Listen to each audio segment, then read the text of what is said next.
L'Angola relance les pourparlers entre Kinshasa et le M23, une initiative qui place la RDC dans une posture délicate.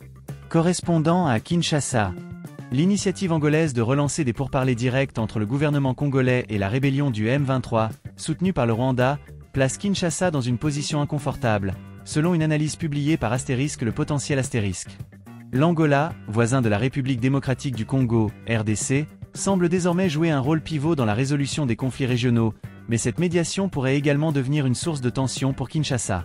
Alors que la crise sécuritaire dans l'est de la RDC continue de déstabiliser la région, tous les regards se tournent vers le prochain sommet de Luanda, prévu pour le 18 mars. Ce sommet, organisé sous l'égide du président angolais João Lourenço, suscite de grandes attentes, rapporte Astérisque la prospérité Astérisque. Cette rencontre s'inscrit dans la continuité des efforts diplomatiques visant à apaiser les tensions dans la région des Grands Lacs, mais elle soulève également des questions sur la capacité des parties prenantes à parvenir à un accord durable. Un contexte sécuritaire alarmant. La situation dans l'est de la RDC reste préoccupante. Depuis plusieurs mois, la rébellion du M23, soutenue par le Rwanda selon plusieurs rapports des Nations Unies, a intensifié ses attaques, provoquant des déplacements massifs de population et des pertes civiles considérables. Les violences ont exacerbé les tensions entre la RDC et le Rwanda, accusé par Kinshasa de soutenir militairement et financièrement les rebelles. Dans ce contexte, l'initiative angolaise de relancer les pourparlers directs entre le gouvernement congolais et le M23 apparaît comme une lueur d'espoir. Cependant, cette médiation place Kinshasa dans une position délicate. En effet, le gouvernement congolais doit naviguer entre les exigences de la rébellion, les pressions internationales et les attentes de sa population, tout en préservant sa souveraineté. Les attentes du sommet de Luanda. Le sommet de Luanda, prévu pour le 18 mars, est présenté comme une opportunité cruciale pour relancer le dialogue entre les parties en conflit. Selon Astérisque le quotidien Astérisque, les négociations doivent s'appuyer sur la résolution 2773 du Conseil de sécurité des Nations Unies, qui appelle à un cessez-le-feu immédiat et à la reprise des pourparlers inclusifs. L'objectif ultime est de mettre fin aux souffrances des populations civiles, prises en étau entre les forces gouvernementales et les rebelles. Cependant, les défis sont nombreux. D'une part, le M23 exige que le président congolais Félix Tshisekedi s'engage publiquement et sans ambiguïté en faveur de négociations directes. D'autre part, Kinshasa insiste sur un cessez-le-feu immédiat, l'ouverture de couloirs humanitaires et la libération des militaires congolais capturés par les rebelles et leurs alliés rwandais. La position de Kinshasa, entre Nairobi et Luanda. La position de Kinshasa dans ce dossier reste floue, note Congo Nouveau.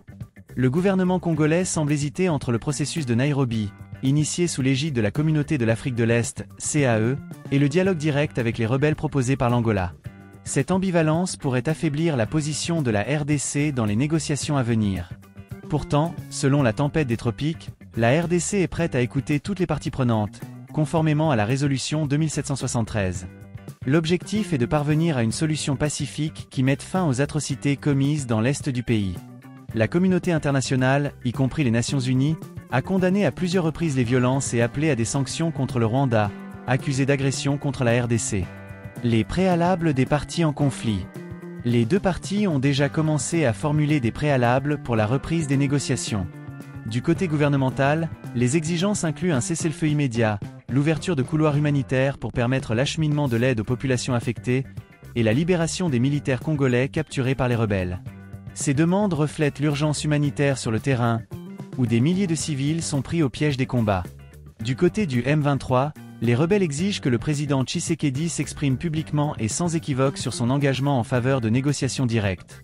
Cette demande semble viser à légitimer le mouvement rebelle et à forcer Kinshasa à reconnaître son rôle dans le conflit. Cependant, cette exigence pourrait également être perçue comme une tentative de diviser l'opinion publique congolaise, déjà sceptique quant à la légitimité du M23. Un dialogue inclusif et global envisagé.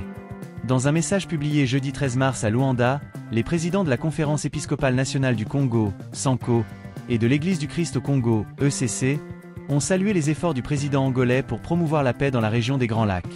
Ils ont également félicité le président Tshisekedi pour son engagement en faveur d'une résolution pacifique du conflit. Selon Africa News, les évêques estiment que les négociations convoquées à Luanda constituent un prélude à un dialogue global et inclusif, qui devrait aboutir à un consensus national sur le processus de pacification et de redressement de la RDC. Ils ont appelé toutes les parties à faire preuve de bonne volonté et à privilégier les voies pacifiques pour résoudre le conflit. Les défis à venir. Malgré les espoirs suscités par le sommet de Luanda, les défis restent immenses. D'abord, la méfiance entre les parties en conflit est profonde.